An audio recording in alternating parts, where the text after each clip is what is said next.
है व्रत के बारे में, कि यह व्रत के बारे में घट रामायण क्या मतलब भूखा नहीं भूखा। हाँ, व्रत के बारे में। हाँ कई थे अब चौगुना होगा ना, पहले ज्यादा भूखा है। करवा चौथ तक कोनो चौथ भूखता भूखत मेरा मर गई। परेशान। यहाँ पर व्रत के बारे में बताया है कि तुलसी साहब वचन कह रहे हैं, लोमस ऋषि जी से क्या कह रहे हैं कि हे मानव सुनो, मैं तुम्हें समझाकर सुनाता हूँ कि साथ ही इन तीर्थों की विधि को विधिवत कहता हूँ। कर्म तथा काल ने चारों ओर जाल फैला रखा है, उन्हीं के साथ 84 लाख योनियों में धारा जुड़ी हुई है। लोमस ऋषि के बारे में, तो लोमस ऋषि ने यहाँ पर क्या बोले, अपने पिता ब्रह्मा जी से बता रहे हैं कि ब्रह्मा जी के कहने से लोमस ऋषि ने जो व्रत किया था उसके बारे में लोमस ऋषि ने बता रहे हैं तुलसीदास जी से, कह रहे हैं कि 1000 एकादशियों का गंगा स्नान किया, जिससे मगरमच्छ की योनि प्राप्त हुई।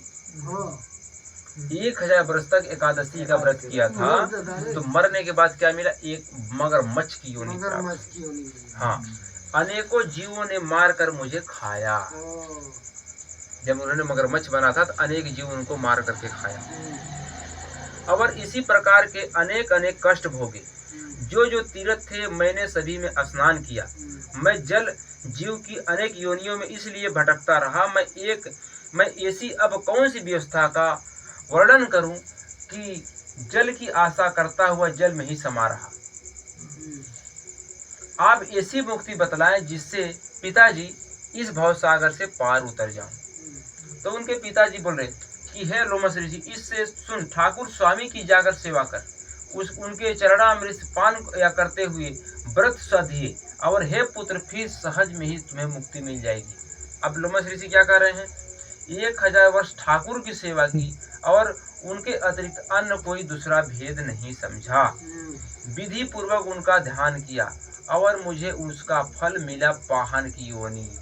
ठाकुर की सेवा कैसे किए थे, पत्थर की पूजा किए थे, जो छोटे छोटे पत्थर ही होते हैं उनका पूजन किए थे। पंडित लहराना, जैसे सफेद सफेद पत्थर होते हैं ना, नदी में पत्थर मिलते हैं छोटे छोटे, उन छोटे छोटे पत्थरों को पूजा करते हैं।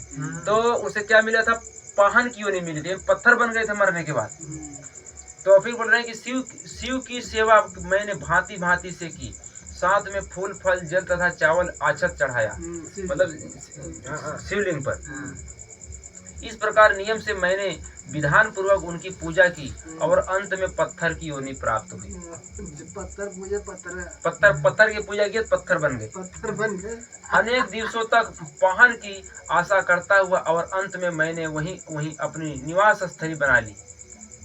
मैं इस प्रकार से कहां की पूजाओं का वर्णन करूं, मैं जिसकी पूजा की मैं उसी में समा गया। वो जिस की पूजा करते थे मरने के बाद उसी को प्राप्त हो जाती, सही बात। ठीक है। आप फिर यहाँ पर क्या बोल रहे हैं, वो फिर बोल रहे हैं कि हे पुत्र, तुलसी में प्रीति लगाकर पूजा करो और पीपल वृक्ष में जाकर जल डालो। जो मन लगाकर ऐसी भक्ति करता है उसकी सहज मुक्ति हो जाती है। पिताजी कह रहे हैं कि अच्छा तुम तुलसी की पूजा कर ली, तुलसी की पूजा कर और पीपल के वृक्ष में जल डाल दो, तो तुम्हारा जल्दी से मुक्ति हो जाएगा। अब कह रहे हैं, लोमस ऋषि क्या कह रहे हैं कि 3000 वर्ष तुलसी की पूजा की और इसके कारण मुझे वृक्ष की योनि प्राप्त हुई। उन्होंने तुलसी एक पौधा है, पौधा की जब पूजा किया तो मरने के बाद उनको वृक्ष का योनि प्राप्त हो गया, उन्होंने वृक्ष बन गया। 1000 वर्ष पीपल की पूजा की, मैंने किसी भ्रम के उसके रहस्य का वर्णन करता हुआ खजूरा का योनि पाकर बार बार भवसागर में भरमता रहा। पीपल की पूजा करने वाले, पीपल के पूजा करने वाले खजूर का, ठीक है। इसके बाद फिर कर रहे हैं, पिताजी बोल रहे कि तुम जाकर एकादशी का व्रत करो, तुम्हें सहज मुक्ति हो जाएगी। तो उन्होंने कहा किया कि एकादशी का व्रत किया और अंत में मुझे मक्खी का जन्म मिला। इस प्रकार उन्होंने अनेक व्रत किया, अनेक व्रतों करने फिर क्या किए कि मंगल का व्रत अनेक बार किया, उससे मुझे सुअर का शरीर मिला। उसके बाद तीज का व्रत किया, उसके कारण मुझे कुत्ते का जन्म मिला। तीज का व्रत, इसके बाद नियम से प्रदोष व्रत रखा, उसके कारण गधे का जन्म मिला। 9वीं अष्टमी का व्रत किया, उससे मुझे मूस का जन्म मिला। इसके बाद अंत 14 का व्रत किया, उससे मुझे ऊंट का जन्म मिला। इसके बाद चतुर्थी का व्रत कहा गया, उससे मैंने भैंस का जन्म समझो। और नाना व्रतों को अनुशीलन पूरी तत्पर से पूछा, फिर भी मुक्ति प्राप्त नहीं हुई। पिताजी कह रहे हैं कि तू गौदान कर ले, इससे तुम्हारा मुक्ति हो जाएगी। फिर कह रहा है कि अनेक बार गौदान किया, उसे फलस्वरूप बकरी का जन्म मिला। पूर्णतः करा करके ब्राह्मणों को भोजन कराया, उसके बिच्छू का जन्म मिला। इसके अतिरिक्त अन्य प्रकार के पुण्यों को मैंने विधिवत किया और उनसे मैंने योनि योनि के संकटों को भोगा। जो तुमने कहा मैंने सब कुछ किया, मैंने मुक्ति नहीं प्राप्त की, माया के अधीन रहा। इस प्रकार से उन्होंने परेशान थे। फिर लोमस ऋषि, पिताजी क्या कर लोमस ऋषि से, मैंने विचार पूर्वक कहता हूँ, संतों की शरणागति से ही उद्धार हो सकता है, दूसरा उपाय नहीं है। ठीक है। अब हम आपको यहाँ पर ये चीज सिद्ध हो गया कि ये रामचरितमानस और गीता और ये भागवत पुराण, ये तीनों चारों ग्रंथ बताए कि आप संतों की शरण में जाओ। संतों की शरण में जाने से ही उद्धार होगा। बाकी हम अगर इन ग्रंथों को अगर रखते रहें तो हमारा उद्धार नहीं हो सकता है। यहाँ पर ये सिद्ध हो गया। जानकारी देने के लिए आपको अभी हमने जो बताया ग्रंथ को खोल करके, आप उसमें संतुष्ट हैं? अभी आपको कुछ और जानकारी अगर चाहते हैं तो पूछ सकते हैं। मतलब का जानकारी चाहिए, समझ गए हैं जो हमने बताया था। करना नहीं चाहिए कोनो व्रत, जो बात जो बताओ थे ना, हाँ, वो सब सही है, कोनो गलत नहीं। भाई ये में लिखल बा, आदमी अपने से लिख कर मैंने तो भाई लिखल बा वही बात है ना, बताओ अपने से बना कर थोड़े बताओ। बिल्कुल, जो लोग में लिखल पढ़ल बा तो जो हमारा ये ग्रंथ कह रहे हैं, हमें ग्रंथ के हिसाब से चलना चाहिए, तब तो हम यहाँ भवसागर से पार होंगे। अगर हम ग्रंथ से बाहर चल रहे हैं तब तो हमारा मनमुखी ज्ञान हो गया। तो इसमें हमारा ये ग्रंथ कहता है कि जो अगर अपने ग्रंथ से बाहर चलता है, मनमुखी चलता है, उसको कोई लाभ नहीं होता। इसमें गीता में लिखा है कि अर्जुन कर्तव्य और अकर्तव्य की व्यवस्था में आपको क्या करना चाहिए और क्या नहीं करना चाहिए, ये शास्त्र ही प्रमाण है। और जो शास्त्र से बाहर जाता है उसको कोई लाभ नहीं होता। तो जब हमारा ये ग्रंथ कह रहे हैं कि आपको ग्रंथ के आधार से चलना है, आप जब ग्रंथ के आधार से चलेंगे तो आपका आगे का रास्ता सरल हो जाएगा, आप यहाँ से पार हो सकते हैं भवसागर से। जब तक आप ग्रंथ के आधार से, ग्रंथ हमारे कह रहे हैं कि आप तत्वदर्शी संत की शरण में जाओ, वह तत्वदर्शी संत उस परमात्मा तक का जानकारी बताएंगे। तो आज आपको हमने यहाँ तक सिद्ध करके दिखाया कि वर्तमान में तत्वदर्शी संत रामपाल जी महाराज हैं, जो आज इस संसार रूपी पीपल के वृक्ष को जड़ से पत्ते तक बता दिया। आज दिन तक इनसे पहले किसी ने नहीं बताया, आज संत रामपाल जी महाराज ने बताया है। तो आज संत रामपाल जी महाराज हैं, तो क्या संत रामपाल जी महाराज से जुड़ना चाहिए, उनका मंत्र लेकर के भक्ति करके पार होना चाहिए कि नहीं होना चाहिए? बिल्कुल बिल्कुल ग्रंथ ही बता रहा है। क्यों भैया? भगवान जो बता रहे हैं कि उसके शरण में जाओ, भगवान खुद बता रहे हैं। देखिए, नरक में कोई नहीं जाना चाहता। नरक का जो कष्ट है बहुत असहनीय है। ये हमारा ये गरुड़ पुराण है और देवी भागवत है, सुधा सागर भागवत पुराण है, इन सभी में नरकों के बारे में भी जानकारी दिया गया है। तो क्या है कि देखिए, नरक कोई नहीं जाना चाहता, नरक में बहुत सारे यातनाएं झेलनी पड़ती है। तो ये सभी ग्रंथ हमारे कहते हैं कि सद्गुरु की शरण में जाओ, तत्वदर्शी संत की शरण में जाओ। तो जब हमारे सभी ग्रंथ अपनी अपनी जिम्मेदारी से, वो अपनी जिम्मेदारी दूसरे के ऊपर छोड़ रहे हैं, गुरु के ऊपर, तो हमें सद्गुरु की शरण में जाना चाहिए। जब वह जो सच्चा सद्गुरु होगा, जिसने परमात्मा को देखा होगा, परमात्मा के पास गया होगा, वही हमें परमात्मा के पास पहुंचा सकता है। और जो नहीं देखा है, नहीं गया है, वो हमें नहीं पहुंचा सकता।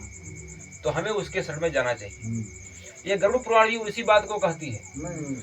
हाँ, ये गरुड़ पुराण में भी इसमें बताया है कि तीर्थ व्रत करने से, तप दान करने से मोक्ष नहीं होता। जब आप ये तब तक करोगे जब तक आपको तत्व ज्ञान नहीं होगा। जब आपको तत्व ज्ञान हो जाएगा तो इन सबको आप त्याग दोगे।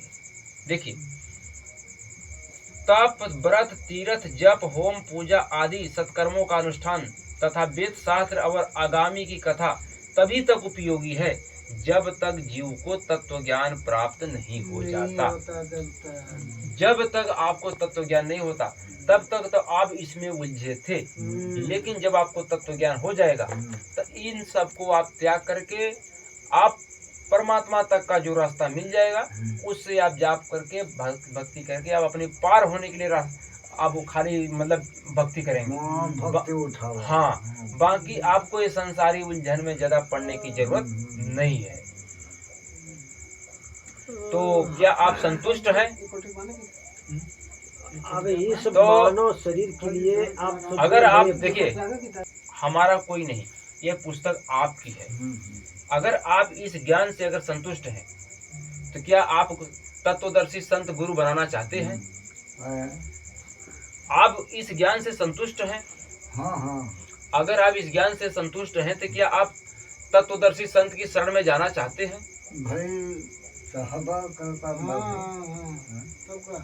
हाँ, तो अगर तत्वदर्शी संत की शरण में जाना चाहते हैं भाई पूरे ग्रंथ बता रहा है तो उसकी शरण में जाओ। आप लोगों को देर नहीं करना है। आज वर्तमान में तत्वदर्शी संत जो संसार रूपी पीपल के वृक्ष को बता रहे हैं, आज वो तत्वदर्शी संत रामपाल जी महाराज है।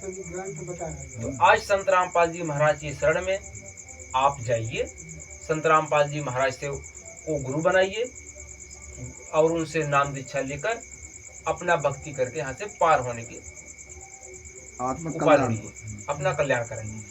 इतनी सी बात है भाई। वो भक्ति करी तब ना पाल भाई पूरा ग्रंथ हो तो बताओ। हमरे ये का हमर अपना तो लिखल थोड़ा लगे। हाँ, तो ये आज के थोड़ा लगे। हाँ, आज के प्रमाण हमने लिख करके रखा है। देवी को पूजा नहीं करना चाहिए? करना चाहिए, हमें शास्त्र अनुकूल करना चाहिए। हाँ, शास्त्र अनुकूल। ये बताइए भगत जी, देवी की पूजा करे थे अपना देवी की साधना करते देवी की जो साधना है, हमें इनकी मंत्रों की जाप करना है। जैसे कि देवी की जो 9 दिन की जो नवरात्र करते हैं, ये इस प्रकार से हमें इनकी पूजा नहीं करना है। पूजा सिर्फ परमात्मा की होती है। इन सभी जितने भी हैं इनकी हमें साधना करना है। जब हम इनकी मंत्रों की जाप करेंगे, इनकी मंत्रों की जाप करके हम परमात्मा तक जा सकते हैं। हाँ, प्रमाण भी हमने आपको दिखाया था, दोबारा देख लीजिए, आपको अगर दिखना है तो। जरूर पुराण से दिखा दे। हाँ, दिखा रहे हैं। कहें कि एक साधे सब सधे माँ, एक साधे सब सधे सब साधे सब जा माली के मूल की फल फले। देखिए यहाँ पर दोबारा हम आपको दिखा रहे हैं, गरुड़ पुराण है, गरुड़ पुराण सारोद्धार है, गीता प्रेस से है। इसमें लिखा है, पेज नंबर है इसका 237। अजप्पा नाम गायत्री मुनियों को मोक्ष देने वाली है। ये जो राम राम राधे राधे कृष्ण मिलादे ओम भगवते वासुदेव, ये जो मंत्र ये जो जाप करते हैं, ये हमारे ग्रंथों में ये मंत्र नहीं लिखा है। ये जो अजप्पा जप बताया गया है, अजप्पा जाप का जो विधि है वो तत्वदर्शी संत बताता है, हमें बताने के लिए अलाउड नहीं है। उस गायत्री मंत्र को जो वो गुरु देगा, उस मंत्र से आपका मोक्ष होगा। इसके संकल्प मात्र से मनुष्य सभी पापों से मुक्त हो जाता है। उस मंत्र की जाप करने से मनुष्य सभी पापों से, संकल्प मात्र यानी थोड़ा सा भी उस मंत्र की जाप करेंगे तो आपका जो पाप है खत्म हो जाएगा। मैं तुझे अजप्पा जप का उत्तम क्रम बताता हूँ कि उस जप को जपना कैसे है, उसका एक सिस्टम है, कैसे जप करना है। उत्तम क्रम बताता हूँ जिसको सर्वदा करने से जीव जीव भाव से मुक्त हो जाता है, यानी कि इस जन्म मृत्यु के चक्कर से छूट जाता है। मूलाधार, स्वाधिनाष्ट, मणिपूरक, अनाहत, विशुद्धा, अज्ञा, इन्हें 6 चक्र कहा जाता है। इन चक्रों में क्रमशः ये देवता निवास करते हैं। कौन कौन? इन चक्रों में क्रमशः गणेश, ब्रह्मा, विष्णु, शिव, प्रकृति, दुर्गा जी, गुरु तथा व्यापक परब्रह्म का चिंतन करना चाहिए। इन सभी देवताओं का मूल मंत्र की जाप करना चाहिए। जब हम इन देवताओं के मंत्रों की जाप करेंगे तो यह देवता हमारे पक्ष में हो जाएंगे, और देवता जब हमारे पक्ष में हो जाएंगे तो हम मोक्ष प्राप्ति करेंगे।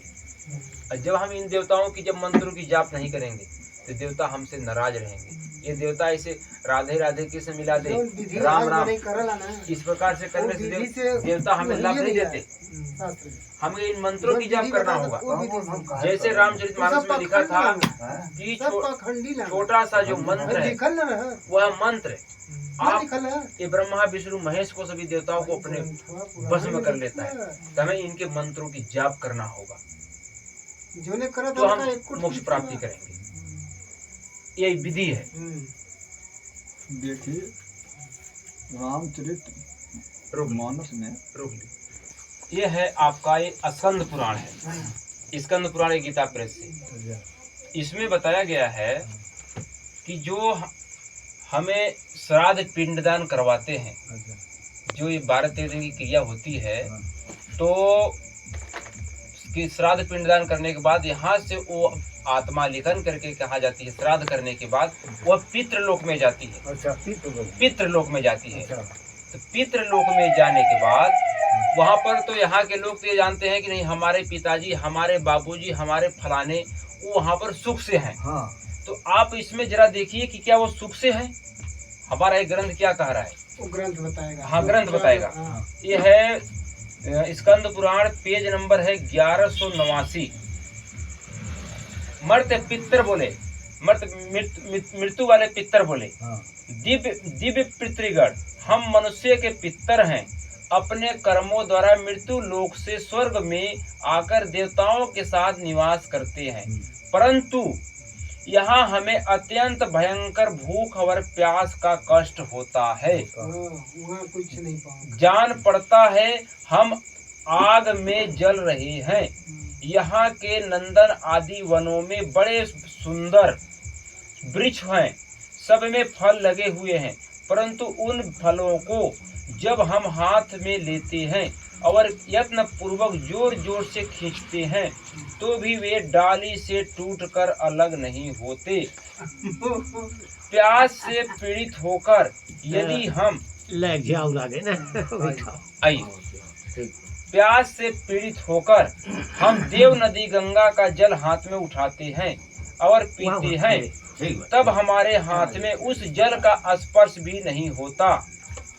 अब देखिए यहाँ पर ये पॉइंट किया गया कि स्वर्ग में यहाँ से जिसको आपने अपने दादा को, परदादा को, अपने पिताजी को, किसी को भी यहाँ से, हाँ, जिसको भी आपने पितर बना के यहाँ से भेज दिया स्वर्ग में, स्वर्ग में गए, वहाँ पर उनको न तो भोजन दिया जा रहा है न तो पानी दिया जा रहा है। वहाँ पर वो भूख प्यास से तड़प रहे हैं। वहाँ जो पेड़ में फल लगा है फल को तोड़ना चाहते हैं, फल टूटता नहीं। जो नदी में पानी बह रहा है, पानी को उठाते हैं, पानी नहीं उड़ता नहीं।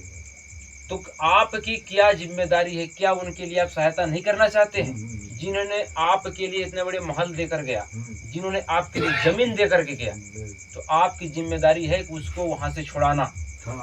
यहाँ पर देखिए नीचे क्या लिख रहे हैं कि वे लोग इंतजार करते हैं कि हमारे कोई नाती पोते हमें यहाँ से छुड़ा ले, वो इंतजार करते हैं।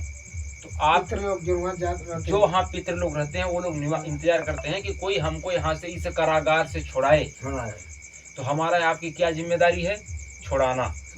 क्यों?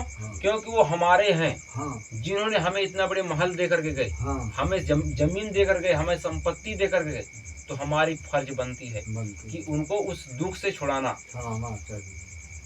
तो उनको छुड़ाने के लिए उपाय क्या है कि जब आप वकील पकड़े रहेंगे, जैसे यहाँ पर मुकदमा होती है तो आपके ऊपर, तो आप डायरेक्ट वहाँ पर मुकदमा नहीं लड़ते, आपके साथ में वकील रहता है। वकील आपका वहाँ पर गारंटर जिम्मेदारी लेता है कि हम इसका वकालत करेंगे। उसी प्रकार आपको वहाँ से छुड़ाने के लिए जो गुरु होगा, तत्वदर्शी संत, आपके साथ वहाँ वकालत लड़ेगा, वो छुड़ाएगा। जब आप तत्वदर्शी संत की शरण में रहेंगे, उसके कहे हुए मर्यादा पर करेंगे भक्ति, तो वह आपके पितरों को भी वहां से छुड़ाएगा। जैसे यहाँ वकील जब रखल जाला तो वो फाइल पर साइन करला वकील, हाँ तब वो के जज मजिस्ट्रेट देखन कि हाँ ई फलाने वकील लागे। हाँ ऐसे ही गुरु जी के वहाँ साइन होला। साइन होता है वहाँ पर, जैसे वही गुरु वही से गुरु पकड़ा जाता हाँ। वही से पकड़ा जाता है। हाँ कि मतलब गुरु के वकील बनल रहा हाँ ये फलाने की सुरक्षा हाँ, हाँ। इस प्राण को रक्षा के लिए वहाँ तक जाने के लिए जैसे वो आपके साथ में जब गुरु वकील रूप में रहेगा हाँ तो आपको पल पल में रक्षा करेगा, किसी प्रकार का आपको दिक्कत नहीं आने देगा।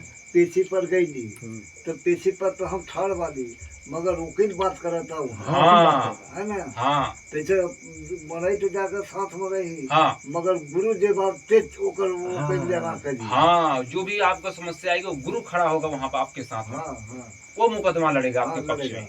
कि ऐसे नहीं ऐसे हाँ। होगा।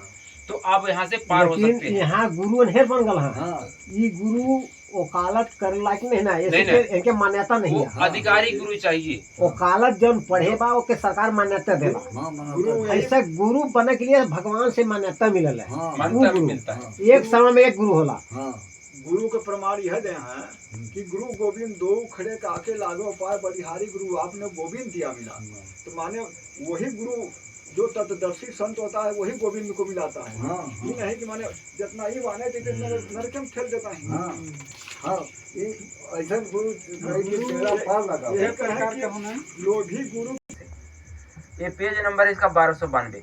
यहाँ पर बताया है कि जो मनुष्य अमावस्या को दूसरे का अन्न खाता है उसका महीने भर का किया हुआ पुण्य अन्नदाता को मिलता है।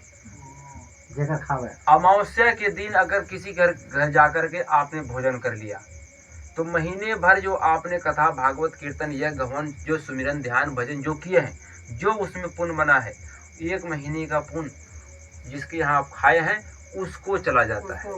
मतलब ओकरी खाए वादे हम पुण्य होता है जे खियावा तेकरी को। अमावस्या के दिन के। ठीक है। हाँ, फिर अब देखिए, अयनारंभ के दिन पराया अन्न भोजन करे तो वह 6 महीनों का अयनारंभ का कहते हैं भगत जी, अयनारंभ नहीं समझ रहे हैं। अयनारंभ के समय जो भोजन करता है तो उसका 6 महीने का पुण्य चला जाता है।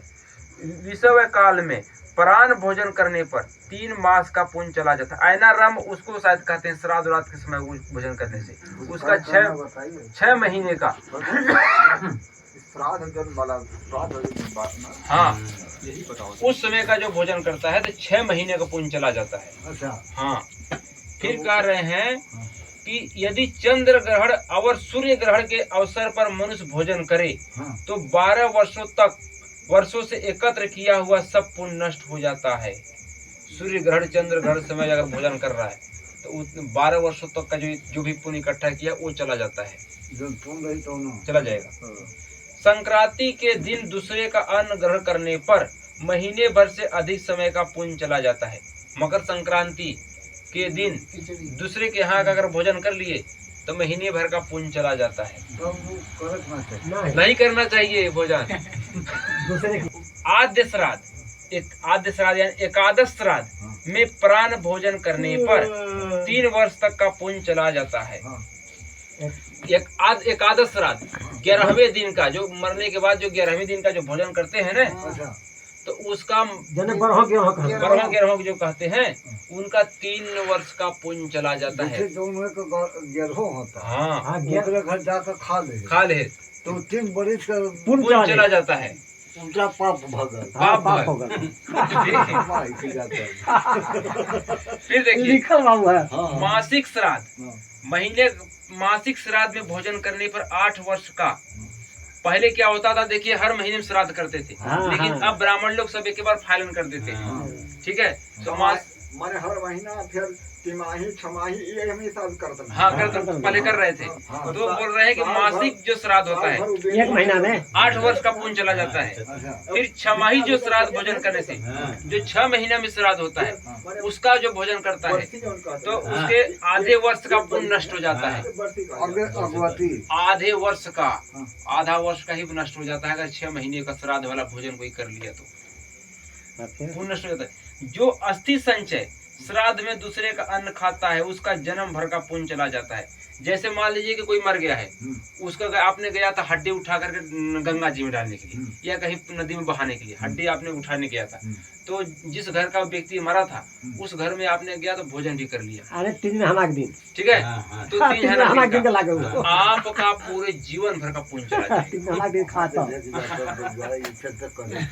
भाई ग्रंथ में लिखा ठीक है, हाँ लिखल हुआ। जो मरे हुए मनुष्य की सया का दान लेता है, जो वेदाध्ययन को बेचता है तथा जो ब्राह्मण का धन हड़प लेता है, ऐसे लोगों की शुद्धि कभी नहीं होती। बभने का जब कुछ ले लेते मरे हुए का सया का दान लेता है, जैसे जब कोई बहना जल लेता हूँ तो वहाँ के ना जो हुई। मरा हुआ कोई व्यक्ति मर गया है, बभने जैसे लेता ना हाँ तो वहाँ के ना हुई। सुनिए, वहाँ का नाश हुए जो मरने के बाद कोई व्यक्ति मरा है तो उसके पलटा पे जो ब्राह्मण लोग कपड़े लेते हैं, सया दान यानी कपड़े लेते हैं, जो धन दौलत लेते हैं, हाँ। उसको बोला जा रहा है कि उसका कभी शुद्धि नहीं होती। वो बाभन का ना। वो बहने का। उस बावन का बड़ी नष्ट हुआ।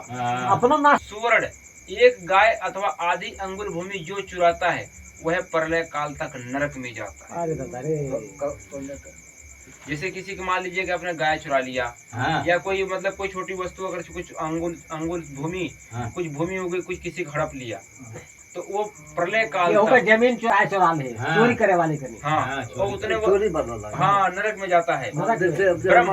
प्रलय काल यानी कि जब तक प्रलय होता है तब तक का पुण्य चला हाँ, जाता है। नरक में चला जाता है। एक चीज और इसे यहाँ पर दिया है कि एकादश का भोजन करने वाला कुत्ता बनता है। ये कौन सा ग्रंथ है? ये है गरुड़ पुराण, है ना। इस गरुड़ पुराण में, ये गीता प्रेस से, इस गरुड़ पुराण में देखिए आप, यहाँ पर लिखा है पेज नंबर 74 पर, एकादश का भोजन करने वाला कुत्ता होता है। जो 11वें दिन मरने के बाद जो 11वें दिन का जो भोजन करता है वो कुत्ता बनता है। अच्छा इसी गरुड़ पुराण में लिखा है, जिससे कहते हैं मरने के बाद गरुड़ पुराण पढ़ना चाहिए। इसी गरुड़ पुराण में लिखा है कि 11वें दिन का 12वें दिन का भोजन नहीं करना चाहिए। वही बतावर कि कितना नरक बना। हाँ, ऐसे परखना चाहिए। अब देखिए, एकादश किसी के मरण शौच में एकादश का भोजन करने वाला कुत्ता होता है। देवद्रव भोक्ता देवलक ब्राह्मण मुर्गे की योनि प्राप्त करता है। जो वहाँ जो ब्राह्मण होता है ना, वो मुर्गे की योनि प्राप्त करता है। और महाबावन कहा चला, महाबावन जो तेजा दान लेना, वो मुर्गा बनाना, हलाल जाना। जो ब्राह्मण सुनिए, जो ब्राह्मण द्रव्यार्जन के लिए देवताओं की पूजा करता है वह देवलक कहलाता है। वह देव कार्य या पितृ कार्य के लिए निंदनीय है।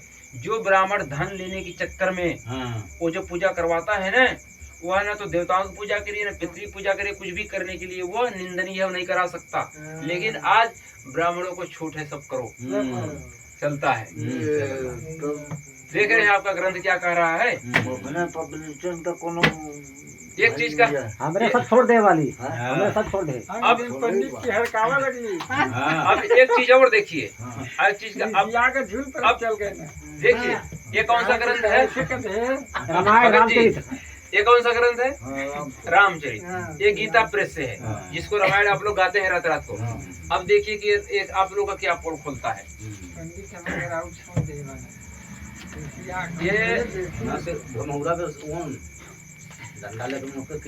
ये देखिए है, हम पढ़ रहे हैं, सुनिए इधर सुनिए, रामचरित मानस बालकांड दोहा नंबर 11 चौपाई नंबर हम पढ़ रहे हैं 1 से। यहाँ लिखा है कि जो कराल कलयुग में जन्मे हैं, जिनकी करनी कौवे के समान है और भेष हंस है, जो वेद मार्ग को छोड़कर कुमार्ग में चलते हैं, जो कपटी मूर्ति और कलयुग के पाप के भाड़े हैं। आप सुनिए, ये रामायण स्पष्ट करता कि ये कलयुग के आदमी कौवे जैसे हैं। देखिए, अब भेष तो बढ़ाए हंस जैसे। देखिए अब हम आप लोगों को समझा रहे हैं। यहाँ क्या कह रहा है कि जो कराल कलयुग में जन्मे हैं, जिनकी करनी कौवे के समान है। जो लोग इस कलयुग में जन्मे हैं, उनका जो करनी है काम धंधा वो कैसे हैं? कौवे के समान। वो बोलेंगे कैसे बोलेंगे? कौवे के समान काव काव काव काव करेंगे, विवाद करेंगे। और भेष कैसा रहेगा? हंस जैसे, साधु जैसा, संत जैसा वो कपड़े पहनेंगे, मस्त पीला कपड़े पहनेंगे, बकायदे चंदन लगा लेंगे, कंधे में एक झोरी टांग लेंगे, ठीक है, दंड कमल दंड लेंगे। जो वेद मार्ग को छोड़कर कुमार्ग पर चलते हैं, जो वेदों में साधना बताई गई है उस साधना को, उस विधि को न करके अलग से साधना जो अपनाते हैं, जो वो कपटी लोग होते हैं, जो कपट की मूर्ति, वो क्या करेंगे? वेदों में जो साधना भक्ति बताए उसको छोड़कर मूर्तियों में लगाते हैं। जैसे शिव जी की मूर्ति की पूजा करो तो राम जी की मूर्ति की पूजा करो तो फलाना की मूर्ति करो, ये मूर्तियों में लगाते हैं। वे कलयुग के पाप के भाड़े हैं, ठीक है। फिर कह रहे हैं जो श्री राम जी के भक्त कहलाकर लोगों को ठगते हैं, धन लोभ क्रोध और काम के गुलाम हैं। वो कहेंगे कि हम तो श्री राम जी के भगत हैं, हम श्री राम जी के पुजारी हैं।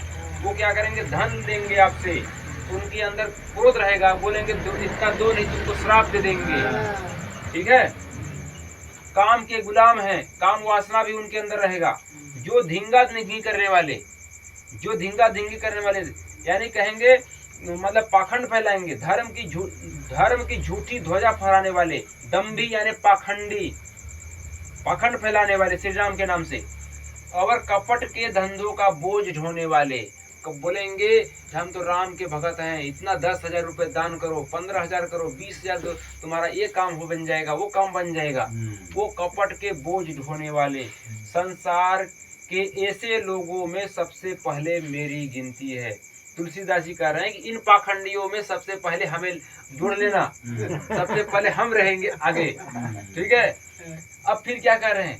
यदि मैं अपने सब अवगुणों को कहने लगूं तो कथा बहुत बढ़ जाएगी, मैं पार नहीं पाऊंगा। कह रहे हैं कि मैं अपने सब बुराइयों को नहीं पोल खोलना चाहता हूँ, इतने में समझ जाना। इसमें मैंने बहुत कम अवगुणों को वर्णन किया है, बुद्धिमान लोग थोड़े में ही समझ जाएंगे। मेरी अनेक प्रकार की विनती को समझकर कोई भी इस कथा को सुनकर दोष नहीं देगा। इतने पर भी जो शंका करेंगे वे तो मुझसे भी अधिक मूर्ख और बुद्धि के कंगाल हैं। इतने समझ कर कि अगर कोई नहीं मानता है तो मेरे से भी मूर्ख है और बुद्धि के भी कंगाल है। देखिए रामचरित में कितना स्पष्ट लिखा है। रामचरितमानस से कुछ जानकारी आप लोग को देंगे कि रामचरितमानस में बताया गया कलयुग के लोग कैसे होंगे। कलयुग के लोग उसके बारे में दे रहा है। ये कौन सा है? ये उत्तरकांड का है। उत्तरकांड दोहा नंबर 97 से हम पढ़ रहे हैं। यहाँ पर बताया कि कलयुग के पापों ने सब धर्मों को ग्रस लिया, सतग्रंथ लुप्त हो गए, दम्भियों ने अपनी बुद्धि से कल्पना करके बहुत से पंथ प्रकट कर दिए। सर पास में आप ही हो जाइए।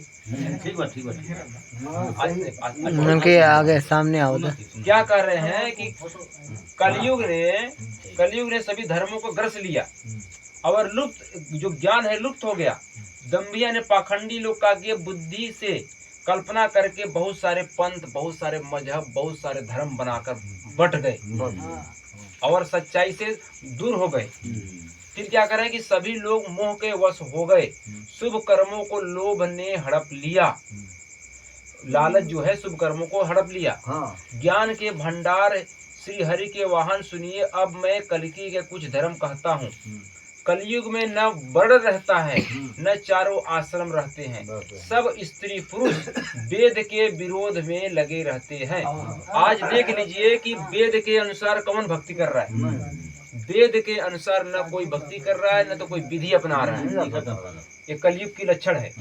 ये पहले तुलसीदास जी पहले, आज देखिए कलयुग आने से पहले लिख देखिए, ब्राह्मण वेदों के बेचने वाले और राजा प्रजा को खा डालने वाले होते हैं। वेद की आज्ञा कोई नहीं मानता। अब वेदों में जो भक्ति बताई है उस वैदिक भक्ति को कोई नहीं मानता। जिसको जो अच्छा लग जाए वही मार्ग है। लोग कहते हैं ना, अरे हम सब पढ़े लिखे हैं, अरे ग्रंथ तो इंसान ने बनाया है, ग्रंथ कौन मानेगा? कहते हैं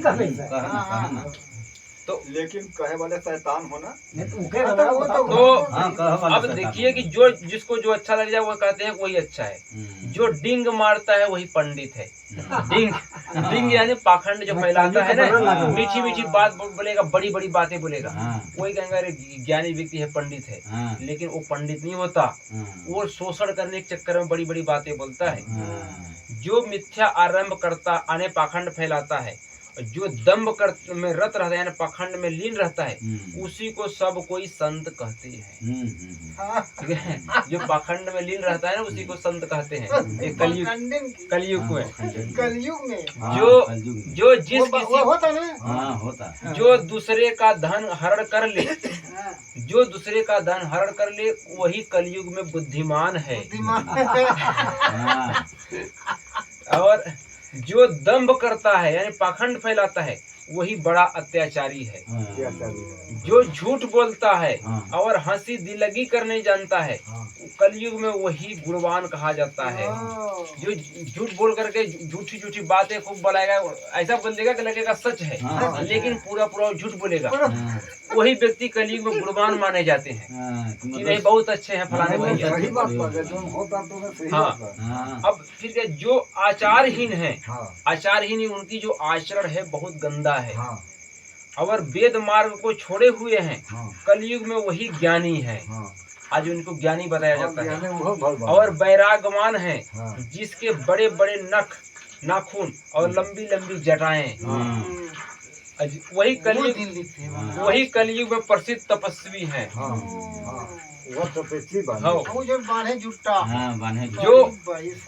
जो अमंगल भेष और अमंगल भूषण धारण करते हैं, जो अमंगल में कई प्रकार के भेष धारण करते हैं, पीला हरा दुनिया भर कई तरह से, और अमंगल भूषण धारण करते हैं, कुछ गहने भी पहनते हैं, और भक्ष अभक्ष खाना खाने योग्य और न खाने योग्य सब कुछ खा लेते हैं, वे ही योगी हैं, वे ही सिद्धि हैं और वे ही मनुष्य कलयुग में पूज्य हैं।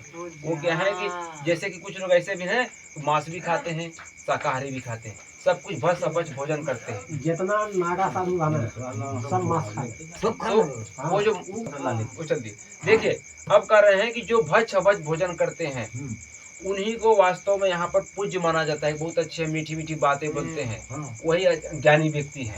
मांस मदिरा जो खाते हैं, मांस मछली खाते हैं, जिनके आचरण दूसरों का अपहरण अहित करने वाला है, जिनका जो आचरण है दूसरे को अपहित करने वाला, यानी कि आपको हित कभी सुनिए, जिनका दूसरे का आचरण अपहित करने वाला है, जिसका आचरण जो है दूसरे को अहित करने वाला है, वो हित कभी नहीं सोचेगा आपका, वो आपका नुकसान सोचेगा, वो चक्कर क्या काटेगा कि उसका लूट करके हम अपना डेरा बना लें। उन्हीं का बड़ा गौरव होता है, उनका मान सम्मान होता है कलयुग में। सही बात लगा। और वे ही सम्मान के योग होते हैं जो मन वचन और कर्म से लबाड़ झूठ बकने वाले हैं, वे ही कलयुग के वक्ता माने जाते हैं। बहुत अच्छा पंचायत करते हैं वो तो आज वक्ता माना जाता है। हे गोसाई, सभी मनुष्य स्त्रियों के विषय वश में हैं और बाजीगर के बंदर की तरह नाचते हैं, ब्राह्मणों को शूद्र ज्ञानोपदेश करते हैं और गले में जनेऊ डालकर कुशित दान लेते हैं। आज शुद्ध लोग हैं वो भी जनेऊ पहनते हैं ना, और वो दान लेते हैं। ब्राह्मण लोग लुप्त हो जा रहे हैं। सभी पुरुष काम और लोभ के तत्पर, क्रोधी यानी गुस्सा भी वाले भी होते हैं, लोभ भी रहता है। देवता ब्राह्मण वेद और संतों की विरोध होती है। अभागिन स्त्रियां गुणों के धाम सुंदर पति को छोड़कर पर पुरुष को सेवन करती हैं। आज कलयुग में स्त्रियां कैसी हो गई हैं? अपने पुरुष को पति को छोड़कर अन्य पति में आकर्षित रहती हैं। सही बात लगा। हाँ, सुहागिन स्त्रियां तो आभूषण से रहित होती हैं। एक चीज गहना जो श्रृंगार ना करी, हाँ, जो पतिव्रता रही वो श्रृंगार ना करी। जो पतिव्रता स्त्री होती है, पति देखी, जो पतिव्रता स्त्री है उसको श्रृंगार की आवश्यकता नहीं होती, वो उसका श्रृंगार उसका पति है। पर विधवाओं को नित्य नए नए श्रृंगार होते हैं। जो विधवा क्यों बोला गया कि पर पुरुष को चाहती है, उसको विधवा बोला गया।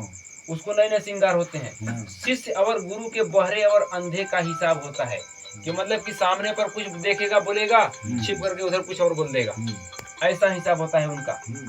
फिर कहते हैं कि जो गुरु शिष्य का धन हरण कर लेता है वह शोक नहीं हरण करता, हाँ। वह घोर नरक में जाता है। हाँ हाँ पूरी तरह माता पिता बालकों को बुलाकर वही धर्म सिखलाते हैं जिसे पेट भरे। वो क्या करते हैं, धन लूटने के चक्कर में वो क्या करें, पाखंड फैलाते हैं, लेकिन उसका शोक यानी उसकी समस्या को हल नहीं करता गुरु। आज ऐसे गुरु भी हो चुके हैं, बोलेंगे भाई 10,000 रुपए दान दो, 10,000 तो आपका काम सफल हो जाएगा, लेकिन काम सफल नहीं होता, 10,000 पैसा आपका चला जाता है। हाँ, ऐसे गुरु आ चुके हैं आज, नकली पाखंडी। हाँ, इस कलयुग में तुलसीदास जी लिखे वाला वही दिन कि कलयुग कैसे ऐसे होंगे। अच्छा जो नहीं ये वो जो गुरु ये जाना ये जो लाले हैं अब आप लोगों को हमने इसमें से ज्ञान बताया, समझाया, हाँ तो क्या आप लोग संतुष्ट हैं? हम किस भाई अच्छा अच्छा संतुष्ट भर सुनाल है। संतुष्ट हैं? हाँ मतलब गलती तो कौन है कोई आप लोगों को इसमें से कोई किसी प्रकार का कोई ये तो त्रुटि तो नहीं है कि हमें कुछ कमी पड़ जाए? गलती नहीं है हम देखो जो लिखा के हिसाब से आप बोल रहे हैं ना, हाँ, वो में हम लोग सही जगह पर। तो आप लोग संत रामपाल जी महाराज से नाम दीक्षा लेना चाहते हैं? तो भाई मन कहा था जब पहुंचा जाए भगवान थे ना, नहीं वो तो पहुँचा पहुंच जी। जाए, अब ढेर कुदा नहीं कर हाँ, उसे हाँ। मन कहता जाएगी ना। जी जी। अगर भाई झूठाई हमने नहीं बोला नहीं नहीं है ना, तो विचार कहता ये गुने ये नहीं अगर सुनता। सारी सदग्रंथ गवाही देखिए बने। यही है। मेरी बात सुनिए हाँ कि अगर आप लोग ज्ञान से अगर संतुष्ट हैं, हाँ अगर संत रामपाल जी महाराज को अगर गुरु बनाना चाहते हैं, हाँ तो आज वर्तमान में हाँ संत रामपाल जी महाराज गली गली में हर एक जगह पर अपना नामदान केंद्र खोल रखे हैं। हाँ हर एक जिले में उनका केंद्र है। हाँ तो आप उस केंद्र पर जाकर भी संत रामपाल जी महाराज से नाम दीक्षा लेकर भक्ति कर सकते हैं।